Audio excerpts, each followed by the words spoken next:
In this episode, we introduce the staircase model for treatment planning, an approach that structures long-term case studies like beard work or surgical prep into clear, manageable phases. Good afternoon, everyone. So it's just me today. And so what I thought that we could do, since I'm by myself, is that I would kind of pick a topic and do a little bit more lecturing on that, and hopefully with some input from you all as far as for the topic at hand. So, of course, anything that you want to mention, more than welcome to. What I thought we could do is talk a little bit about the staircase model, so treatment planning more specifically. Okay, so like I said, so what I wanted to do today is talk a little bit about treatment planning. And so we're just going to pick through this presentation. This full presentation was done. It's a 2-hour in length presentation. So we definitely have a lot to talk about here, but I'm just going to kind of take pieces of it. I think treatment planning is just super important when it comes to the electrology business and the type of work that we do. And if you do insurance work, you kind of have to work with some pretty tight timelines. And so it's important for us to prescribe the right treatment plan, but also for clients to understand what the process of electrolysis is. I think, and I have a center where I have more, we're maybe like 8 electrologists now, and I do hire right out of school. And so what happens is I think that treatment planning happens to be a difficult topic for newer electrologists to be able to explain. And the older electrologists maybe don't even know how to explain it. They just know because they've done so many different underarm cases or chin cases or whatever it is. So you have an idea as to what the commitment is, and you can explain it a little bit better. But explaining it down to a science was not really done too often. So there's a lot of different things that affect treatment planning. So clients availability was a big one. So we usually talk about, electrolysis is weekly to biweekly appointments. So client could come every week or every 2 weeks, every 3 weeks, or once a month, but it's a consistency. It's a series of appointments. It's not a one-time thing. So of course, you get a client in, you usually have to explain that first step. And I usually use the client coming once a week example because that tends to be most cases. So if the prescribed treatment plan is that I would like to see you once a week, sometimes clients are not available once a week. So that plays into it. Client's budget is another one. So maybe the client could come every week, but they can't afford to.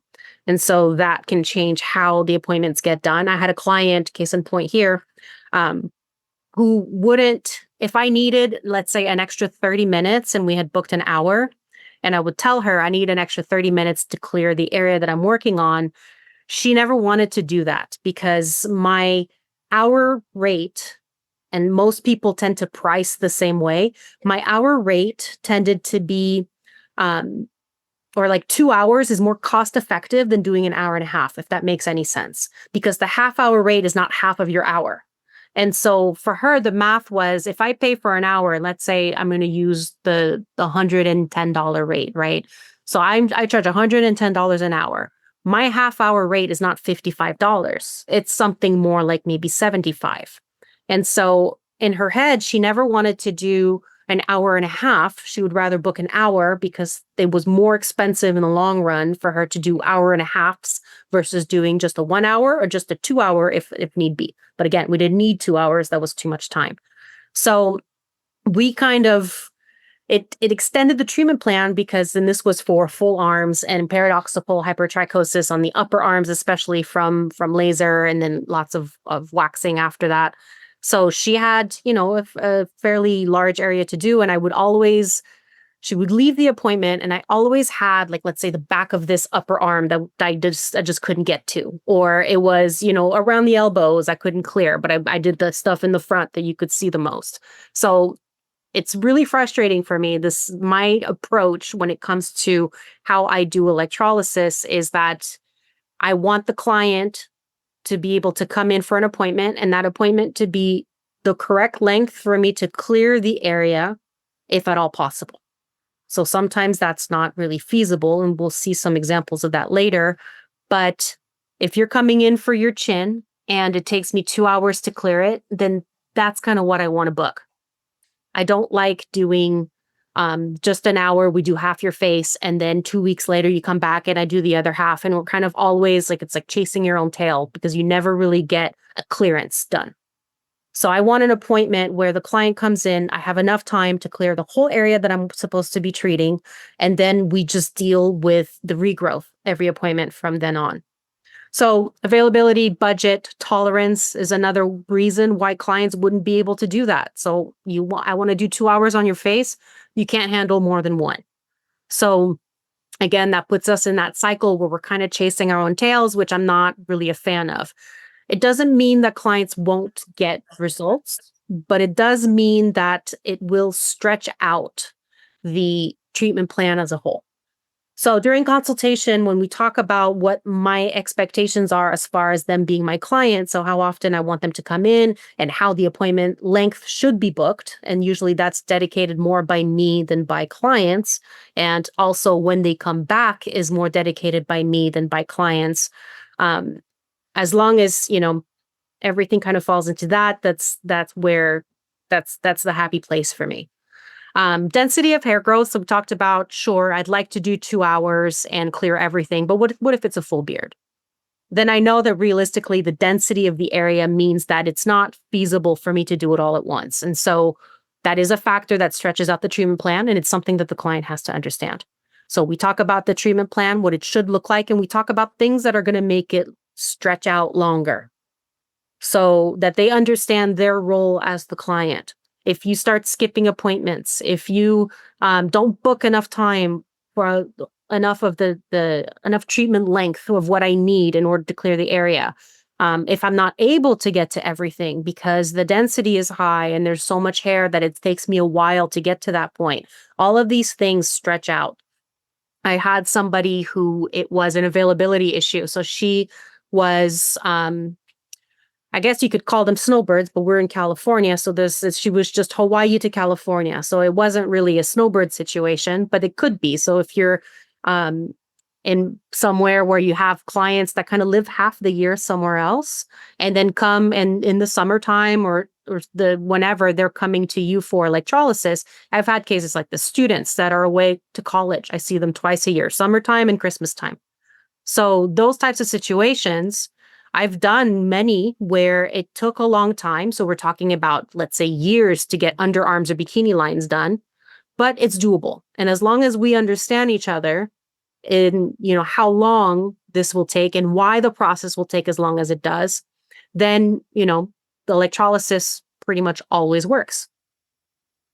On that note, I've never really had a situation where unless the client is doing something to jeopardize the results, where electrolysis does not get them to permanency. It's like the only reason why it would not is because it wasn't done right, or the client was, let's say, plucking in between sessions, waxing, threading, something to jeopardize the results. So electrolysis always works. Sometimes it just takes a lot longer to get there. Sensitivity of the skin. So this goes into factors that are out of your control to a certain extent. So if the client's skin is so sensitive, then we might not be able to clear a whole entire area all at once. So that will slow down results. Your availability. This is kind of and the importance to me of understanding the treatment plan, because you need to know as an electrologist when you should be accepting new clients. I think that sometimes we fall into the trap where you have a cancellation. Let's say today is Tuesday, and on Friday, I had a 2-hour client and they canceled. And so now I have a 2-hour spot. And I could maybe take on a new client and do a consultation in that space. But would I be able to then book this customer's treatment plan in the future? If the answer is no, because you're booked solid, and the only reason you have this availability is because your customer canceled, then you're not really in a spot to take new clients. And so sometimes it's kind of like, I understand we want to pack our schedules to the brim when you're there to maximize your time. But if you're not able to accommodate the clients, it messes with their treatment plans. And I don't think that it's a fair thing to do. So clients come in, they want to see results. It's already long enough. We tell them it takes about 1.5 years on average for most areas that we're working on. So if you're not able to see them for enough time, because I've seen both cases. Clients come in and say, my electrologist is so booked, she can only see me once a month. Or my client electrologist is so booked, she can't book me for more than 15 minutes. But it takes me an hour and a half to get through their face. So both those situations to me is kind of, it's poor planning on the electrologist part. And it's a point where you should have said, I'm just too busy. I have to close my books. No more consultations. You'll get through the active cases you have. And eventually there's going to be a point where you can let in people.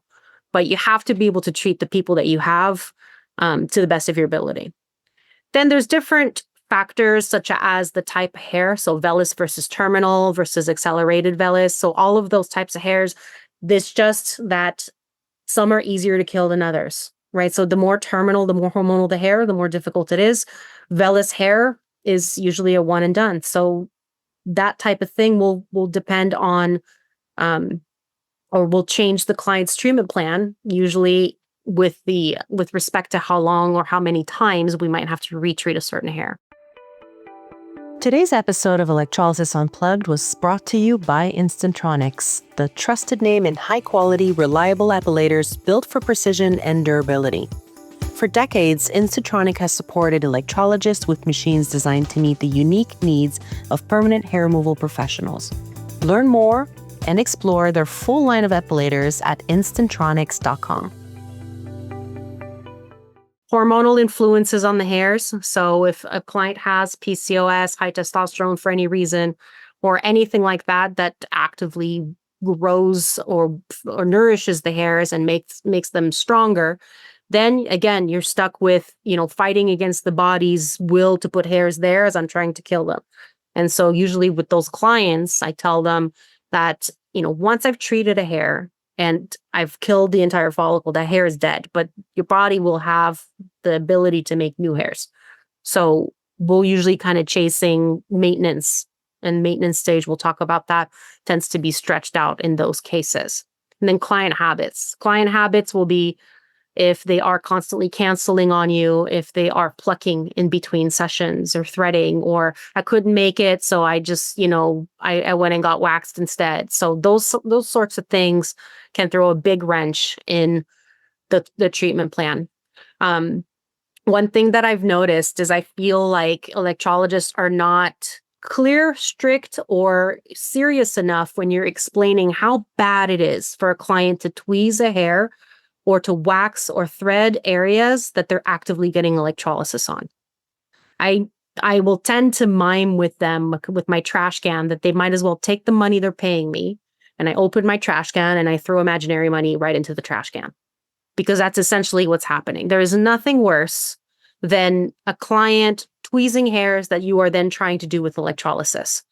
I'll tell clients, tweezing and threading and waxing is like fertilizing a garden, and I'm trying to kill the garden. So we're both fighting against each other.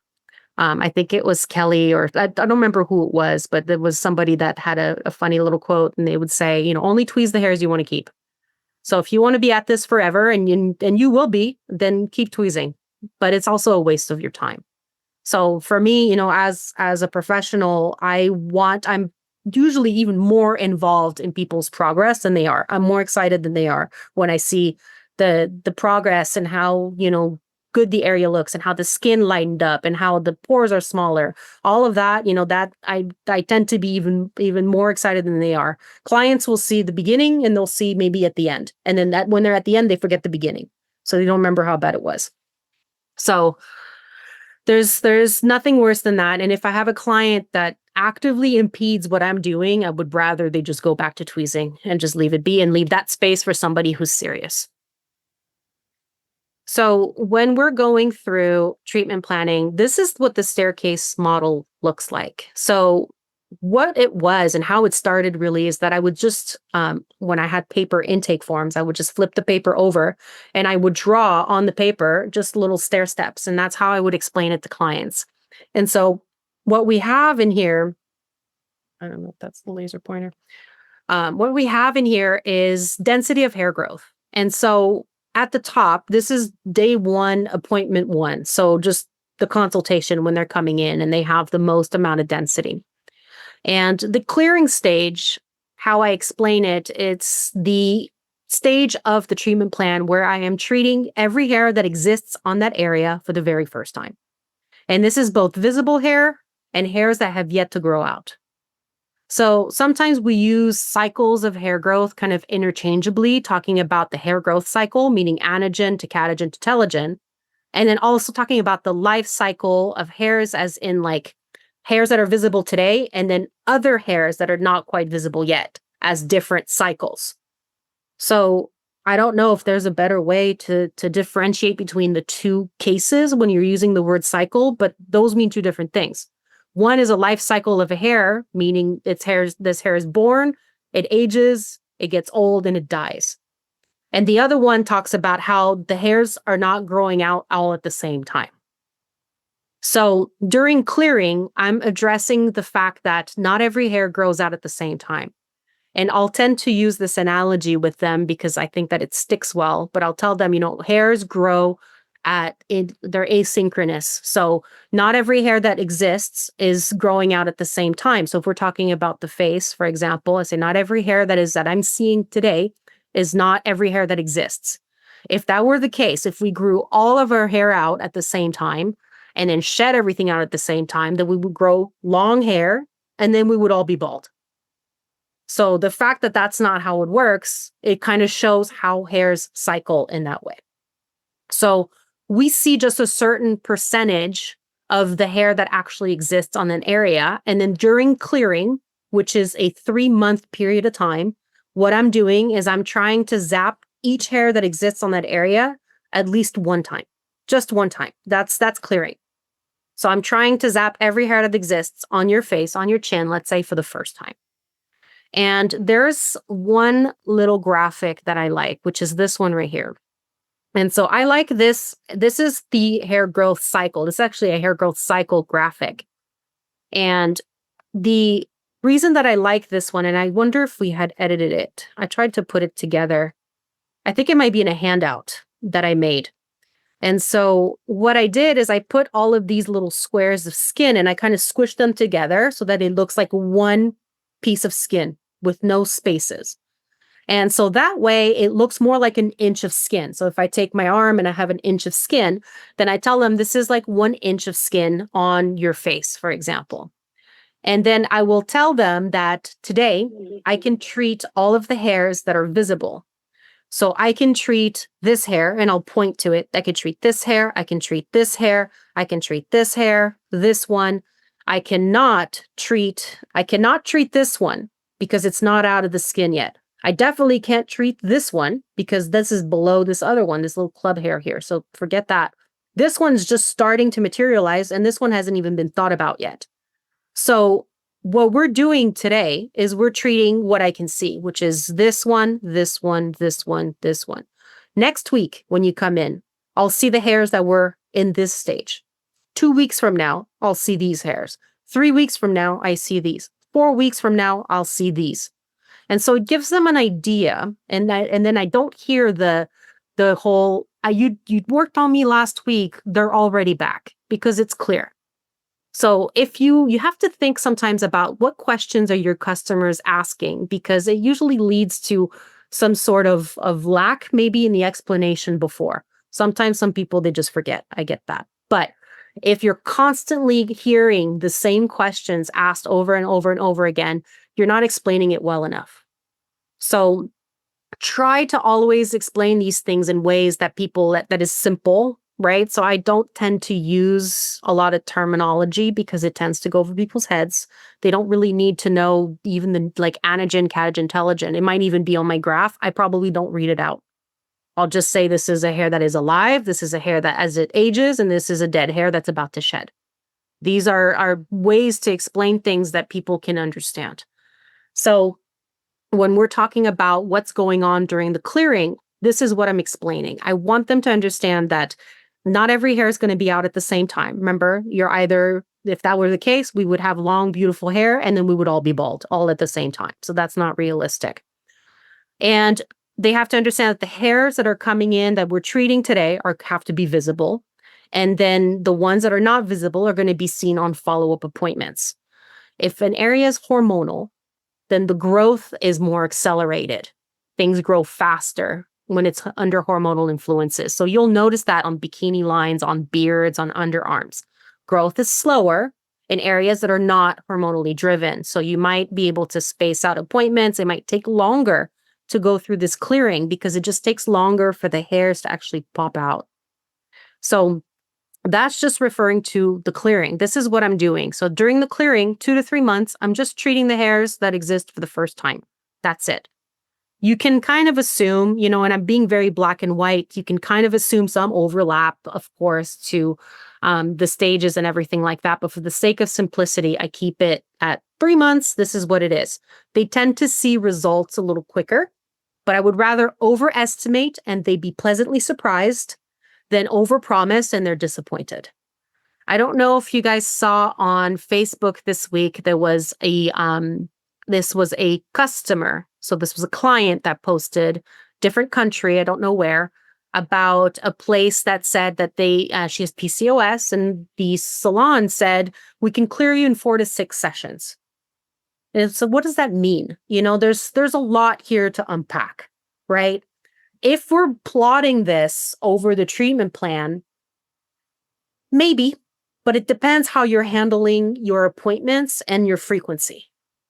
And so we can kind of talk about what that means. I still think that they're overpromising, don't get me wrong, but we can talk about how we could plan it this way. And I've known electrologists that have done that. That's how they do their treatment planning. I tend to be more frequent. I like clients to come in. I would rather get the hairs in early anagen. So I like the frequent weekly to twice a month appointments. But I've heard of plenty of people that say come in every 6 to 8 weeks and, we clear everything. So they'll do like marathon sessions for large areas, as long as it's not over treating, of course. But like, let's say with arms and legs and such, and they might see their customers only every month or two, and they clear everything when the client comes in, and the client doesn't touch in between. So that's one way to do the treatment plan. And if you do it this way, then you can be going through the treatment planning and get close to the same time frame as somebody who does it more frequently. So however works is okay. It just depends on what exactly that means when they tell the customer this. So what happens when we shift from one stair step to the other? So this is our first 3 months, and I can refer to this as one cycle, meaning that I've treated every hair that exists for the first time. So each hair has had at least one zap so far. So that's one cycle. Then what happens at this point here should be about a 50% reduction in the amount of regrowth. If you're not seeing this drop, you usually have to go back and see what's going on. Obviously, this is dependent on, am I clearing everything every time the client's coming in? And is the client coming in on the frequency that I'm prescribing? So if everything kind of falls in and everything's okay, then you should see a big reduction here. I will tell clients, don't overanalyze your face in the first 3 months. There is no point. You're not even seeing the same hairs. So 1 week will look good. The next week will look horrible because we don't know how much growth you have just yet. But there will be a day where you'll wake up and it's like, boom, half's gone. And you can tell. And the hairs that are coming back are going to be lighter and thinner. And at this point, you actually have, as the electrologist, you have the ability to start spacing out appointments because hairs are not growing in as much. It doesn't take you as long to clear the same area. So you have actual proof in the work that you're doing that there's a change in the treatment plan, in the amount of growth on this client's face. And so usually, if the client's coming every week for 1 hour, let's say, we get to about 2.5 months. So again, it tends to happen 2.5 to 3 months where there's this big drop, and then it just takes me like half an hour to clear, or there's not a lot of growth. And so we start to change the treatment plan. Their appointment now becomes, let's say, an hour, but every other week. So we allow more time for the growth to come in. When we're entering that stage here, so about 3 months in, we're entering control. And control, I tell them, is like that game of whack-a-mole at the fair. So what happens, a little mole comes out, I zap it, right? Little mole comes out, I zap it. And so we're just getting regrowth. I assume at this point that the hairs that are coming back are hairs that I have treated at least one time during the clearing. But they have not gotten the hit. They were not treated all the way. There's some cells that were left alive, whatever it was. And so we have to treat them another time around. And we'll do this for another 3 months. So at the end of this first control phase, we're 6 months into the treatment plan. We've maybe gone through 2 hair growth cycles, meaning that every hair was treated 2 times. Some of them have died off. So some soldiers have died off in the beginning because there's always some insertions that I feel we do perfectly, and then that hair is gone. And then at 6 months, we'll see another drop. So now, again, if the client was coming in for an hour every other week, we can maybe do an hour every 3 weeks. So it's another concrete part of the treatment plan where we see the results of our work. These steps should be a point where you are able to see that you are doing what you're supposed to be doing. And so then we continue. Now we're in the 3rd cycle. And then 9 months in, there's another drop. At this point here, depending on the case, you're entering maintenance or getting close to it. So maintenance, I refer to clients where they're coming in maybe once every 4 to 6 to 8 weeks for 15 minutes for 3 or 4 random hairs that just haven't gotten the hint. So that's the very, very end. If it's a PCOS client, somebody with hormonal growth, that maintenance phase can be stretched out for a long time because you have hormones stimulating new growth. But as you're explaining new growth to clients, you have to remind them that hairs that become stimulated, it's not like you have 50 that sprout overnight. I think they remember how bad it was in the beginning and they think it's going to come back to that. That's not realistic. What happens is 1 or 2 hairs start to become a little darker, a little bit thicker. It's their job at this point to make sure that they come in for treatment on those hairs and don't start tweezing them. So if you start tweezing these things and more hairs get stimulated, then yes, you might go back to almost what it looked like before, depending on how much fuzz was left over on the skin. But otherwise, if they just come in 2 or 3 hairs, sometimes I see clients once every 2 to 3 years, just for 15 minutes, little cleanups here and there. That's maintenance. And so maintenance can definitely last a long time, but the interval can be much bigger. So we're just kind of going down. When it comes to how I see surgeons explaining electrolysis and sometimes getting it wrong is mainly because they're thinking about laser and how laser's done. And laser's done both on visible and non-visible hairs because they're able to go underneath the skin.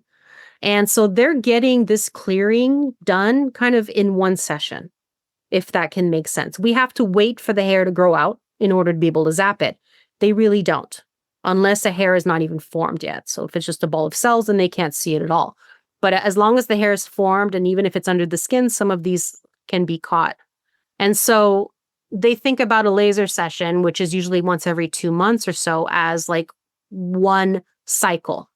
And so somebody that goes in for laser that gets around like 4 to 6 laser sessions are going down the staircase. They'll plateau eventually, but in the same format as this. So we have to wait for the hairs to grow out. They can kind of do it with the hairs down underneath. Of course, you're missing some targets because they're not formed enough, but the idea is kind of the same. So if they prescribe somebody 6 laser sessions or 6 treatments of laser, then I look at it as 6 3-month increments on my treatment plan. That's what that means. Could be a little shorter, but that's what that means. And so if you're looking at that, let's say they say 4 treatments of laser, then you're looking at about a year of treatment. With laser, if you're going in every 2 to 3 months, then it ends up being about the same. So usually it's shorter and you have to do maybe 6 laser sessions, but 6 laser sessions ends up being about a year's worth of treatments. So it can end up balancing out to being the same. It just, the delivery is a little different. So we can kind of go through what this slide here was referring to, so this is during that clearing phase, there's going to be a difference in the amount of hair that you see up front, depending on if the client is shaving or if the client is waxing. So we had this slide here where I said I can treat every hair that's visible.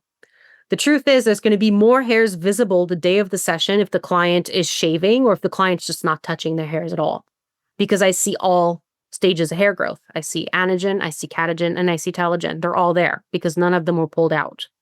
If a client is waxing, on the other hand, all you're really seeing, as long as the waxing was done within the, at least like a month or so before, the only thing that you're seeing is active anagen growth. So there's going to be less density in the very beginning. And this is kind of my little shaving case there. You can see I just took the heads off. And so that's kind of what it looks like. But all stages are present because it's shaving. Shaving just takes the heads off of the hairs. So this kind of talks about, I think I talked about this. I wanted to go into some case studies because I think that's kind of the most interesting. And we could talk about total treatment time and everything. So when I'm calculating total treatment time, what I'm really looking for is I want to give people an idea as to, one, how much time each case is, how much time of your life are you going to be spending in my office, but also how much money will you end up spending? So you can kind of gather this data on your own and get some ballpark ideas as to how much it costs to clear a facial hair that's maybe in a hirsute 3 pattern, or somebody that just has kind of a hirsute 1. And so when you have more cases like that come in, you can have a ballpark number as to how long it takes to do something like this. One of the most important things when we're talking about quoting first clearances. So this client here, this is during the clearing phase. So during the clearing phase, again, we're dealing with the most amount of density. And so in this case, this is a beard. So facial hair is going to be very, very dense, very, very thick. And so the first clearance is going to be pretty intense.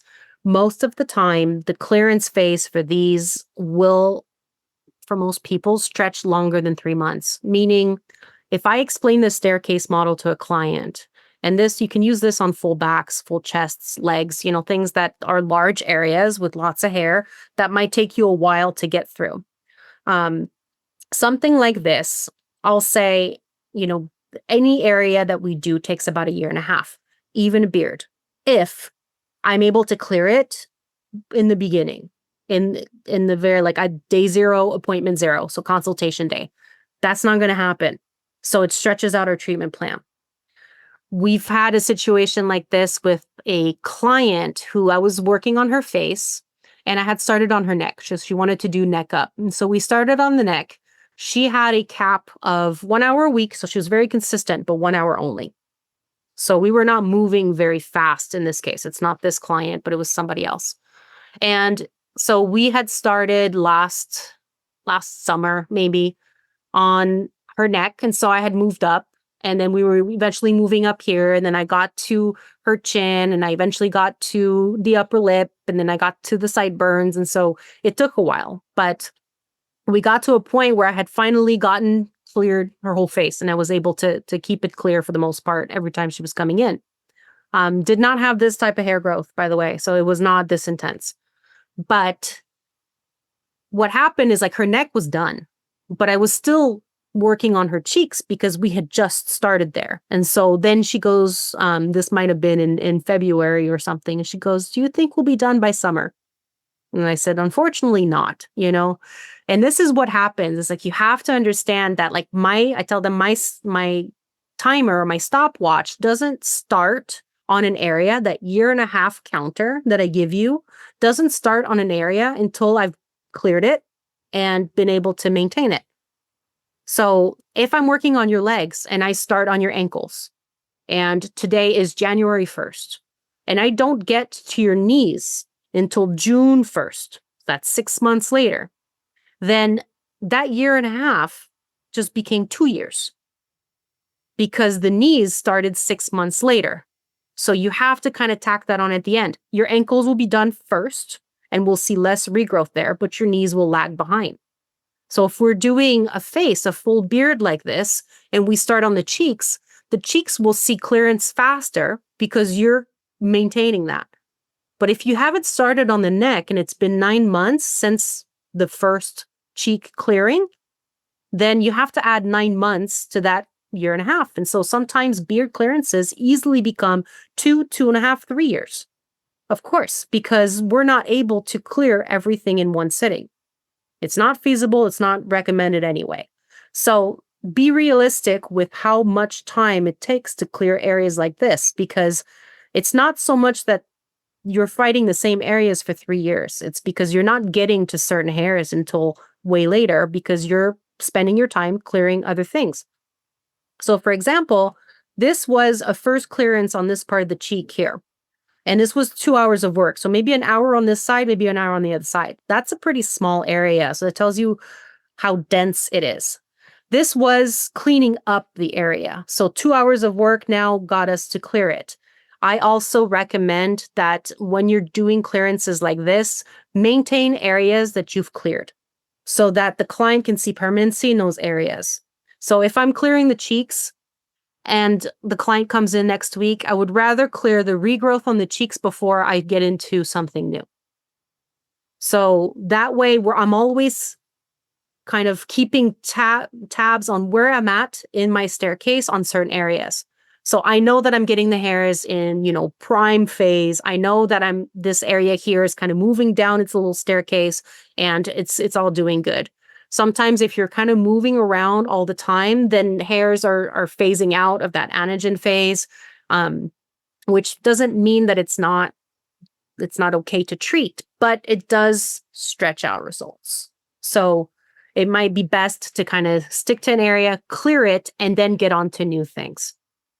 So this was kind of like a little further along, and we're seeing regrowth here. So this was the upper lip clearance. And so you have it here. This was like, we were 40 hours of work in. It's a little patchy, but we got to the jawline here. A little bit in the front of the chin was done, and half the upper lip. So for some reason, just the upper half of the upper lip was done. And then at 50 hours in, as you can see, the full upper lip was done. So not that we did 10 hours just on the upper lip, but this also is like catching up and keeping up with the cheeks and everything. Now, what we have over here, which I like, is kind of seeing the regrowth. And so remember that this was done first, and then maybe 2 weeks later, it looks like 2 weeks after, we did the lower part of the lip. And so 1 month after, you see the density up here, and then 2 weeks later, you see the density down there. So the longer you wait between sessions, the longer you stretch it out, the more regrowth you can expect to be in one sitting.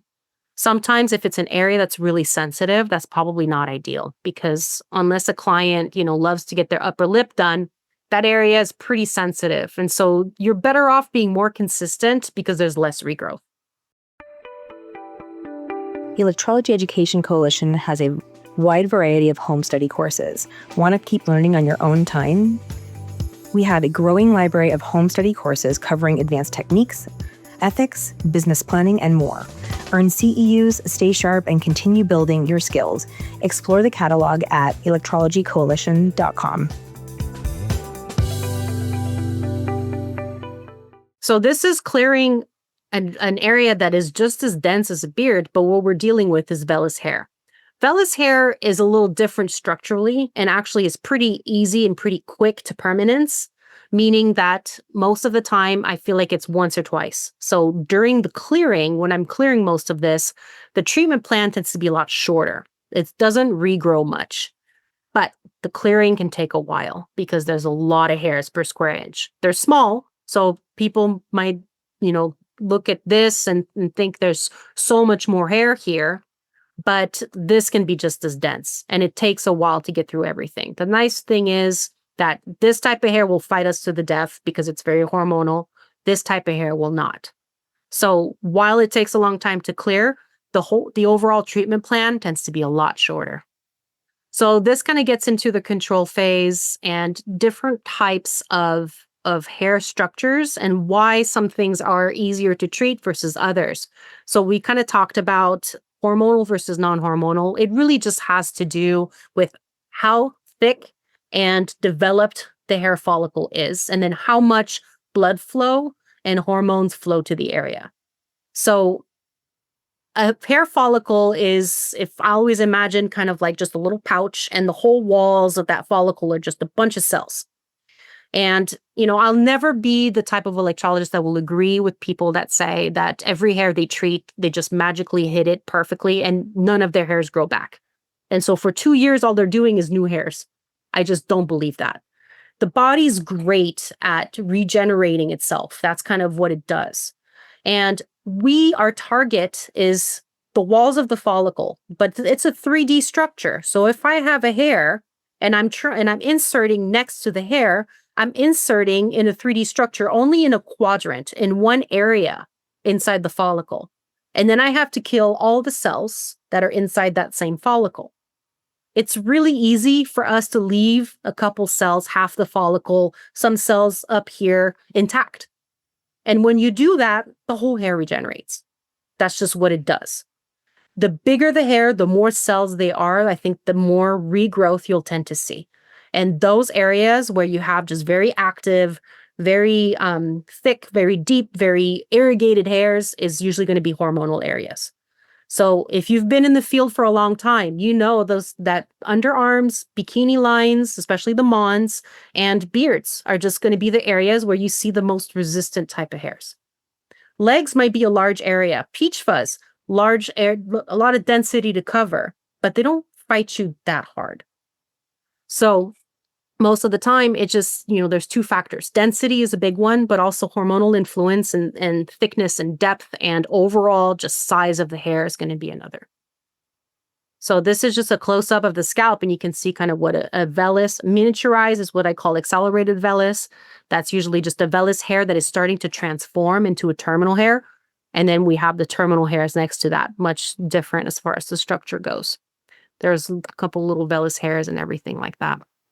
So let's go into some of these case studies. I think that's usually the most interesting part of it because you can relate it back to what you're doing.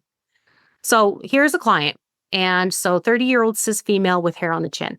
She said that she did not have PCOS. It's very PCOS-like hair growth. I also don't want to say that every time there's a woman that comes in with hair on her face, she has PCOS, because I feel like that's just kind of an overgeneralization. But either way, this is kind of the same pattern that we'll tend to see with hormonal issues, elevated testosterone in cis females, is that kind of pattern on the chin. She shaves twice a day.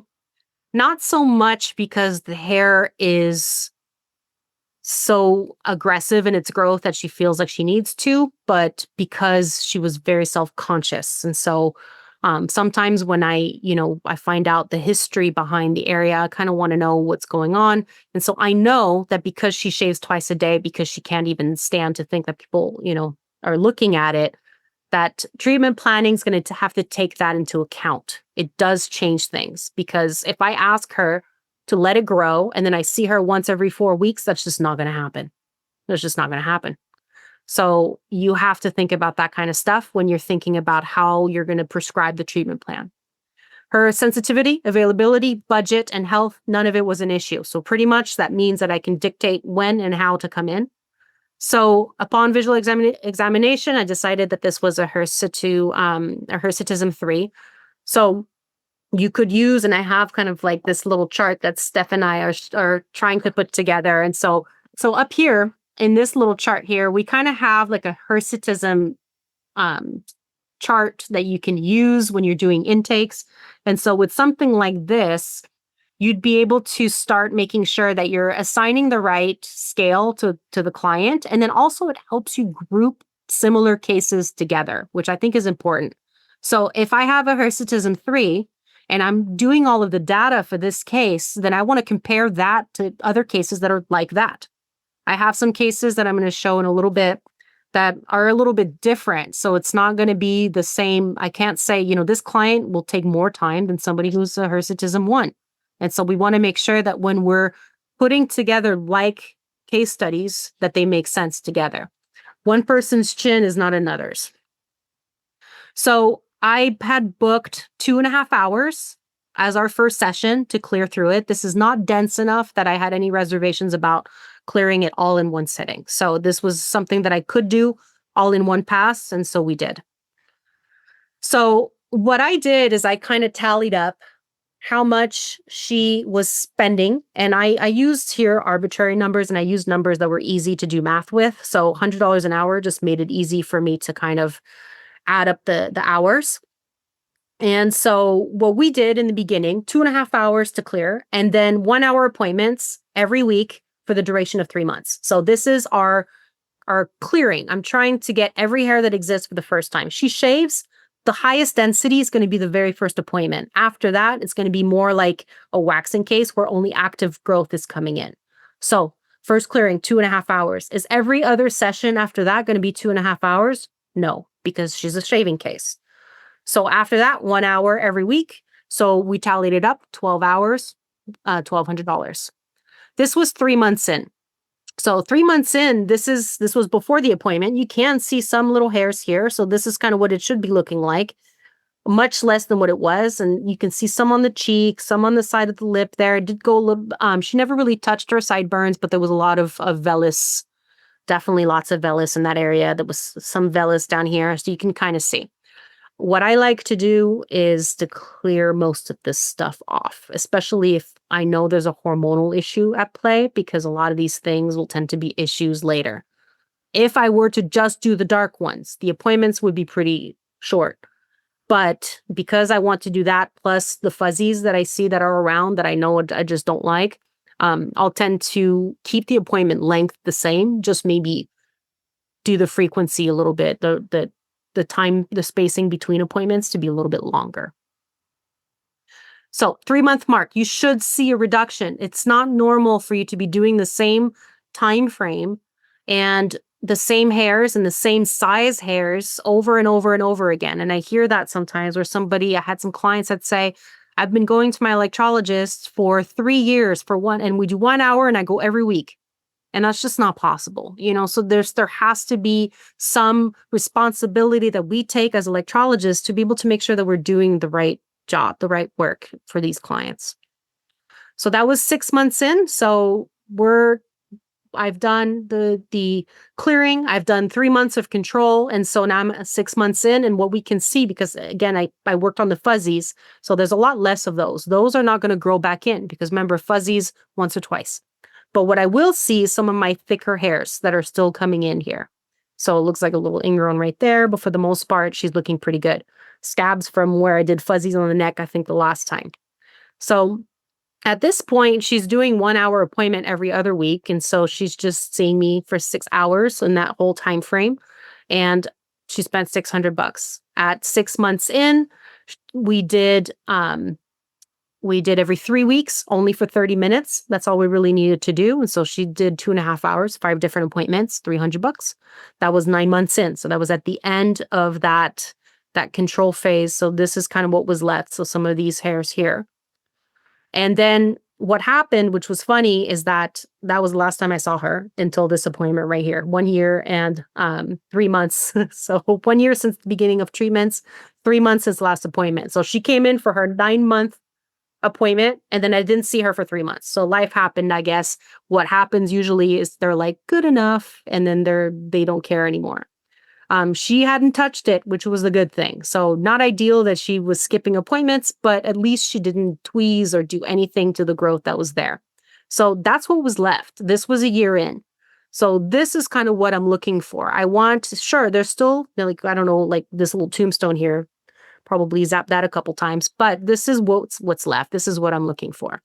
So when we're doing this in here, this was our before, right? And this was 3 months in, 6 months in, 9 months in, and this was kind of at one of the last appointments that I saw. And so for total treatment time, she did about 20 hours of work spread over a year, and she spent $2,235.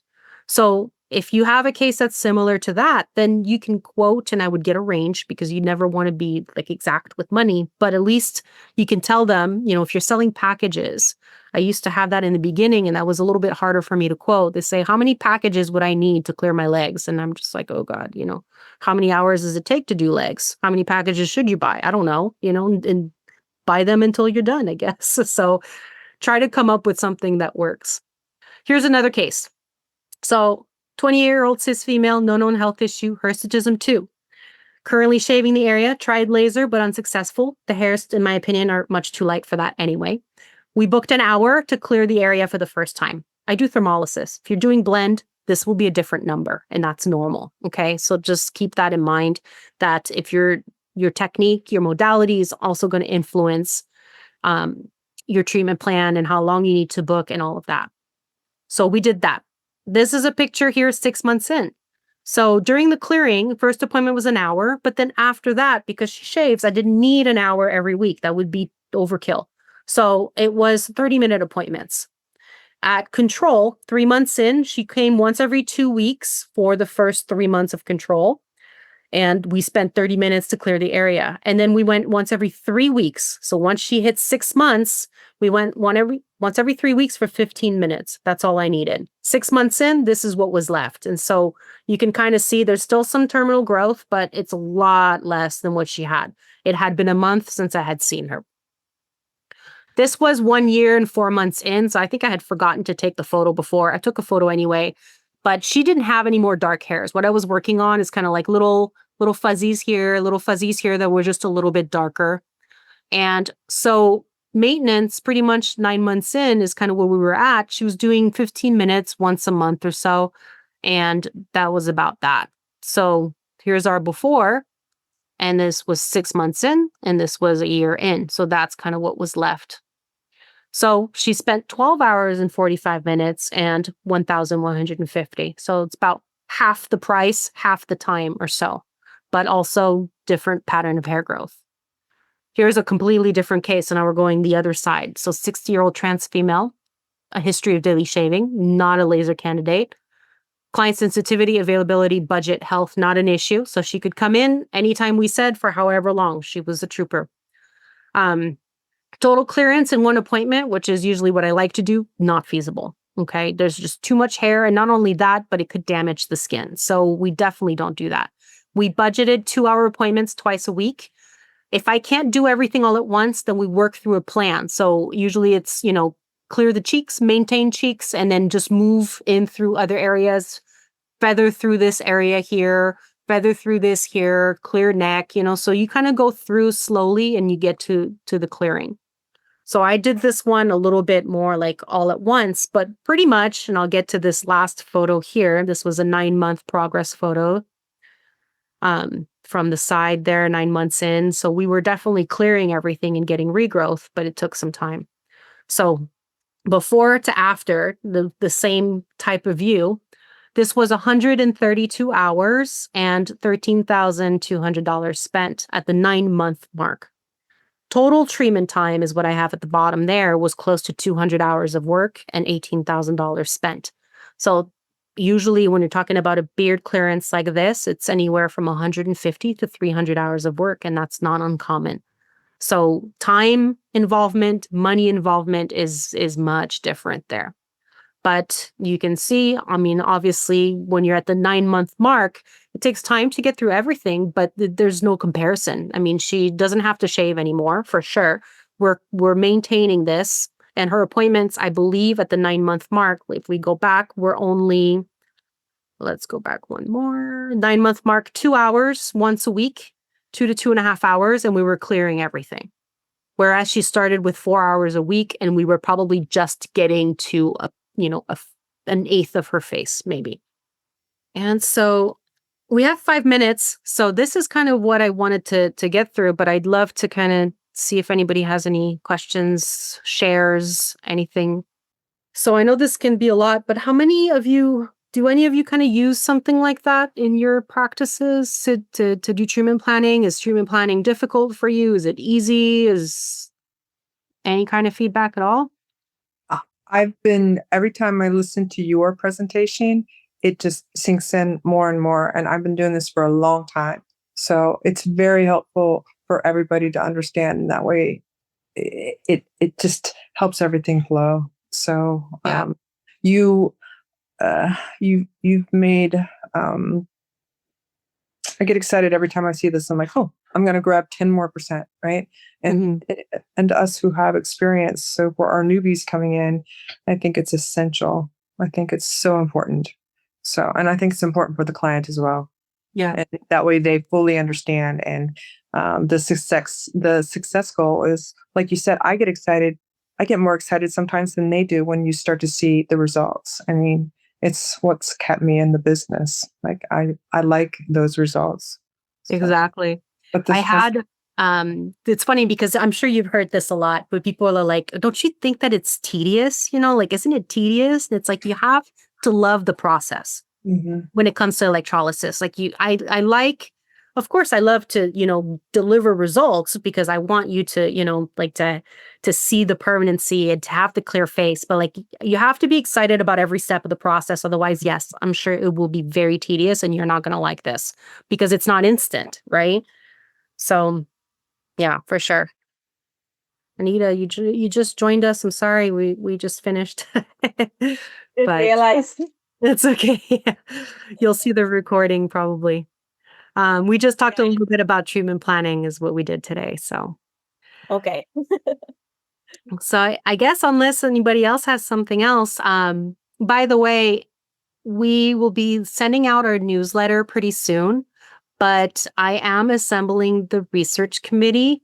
And so I have kind of that drafted in my inbox and this talk reminds me of that because all the data that we collect is going to be sort of part of that, right? So it's important for people to start doing more gathering of data, I think. And if you want to be part of the research study and all that, then, that's going to be a big part of it. Audrey did ask a question. I just saw it. But do I take before and after pictures of most of my clients? I try. But the truth is half the time I'm already halfway through an underarm and then I'm like, oh, I forgot the photo. So that's more the reality of what happens. I wish I could say I was super organized and I had, like everything perfectly lined up where I had complete, full soak notes of every single client, every single session and all that. But that's not the truth. The cases that I had, at least the very first one, I went in with the intent of doing a case study. So she was on board too. And actually it was like a discounted treatment. So um, I made it a point to take very thorough notes, photos every single time she came in. I had photos before her appointment. So I showed you a few, but I had, photos for every single session we did. Is it really necessary to take that many? No, I don't think that it shows you that much, but that was kind of the intent. I went in with the intent of having a very thorough case study. So if that's that, remember that, I guess that's what I was getting to. Remember that for the research project, if you're wanting to join, send us an email. Those that have already sent me an email, you've already I've put your email as part of the committee. But if you're wanting to do it, it's, now's the time because we're going to do that for January 2025, which is just around the corner, believe it or not. Otherwise, we'll see you guys next week and Stephanie will be back and it's going to be at our regular time. So 6:30 Pacific Standard Time on the 15th. Thanks, everyone. With tools like the staircase model, we can set better expectations, enhance communication, and support our clients more effectively.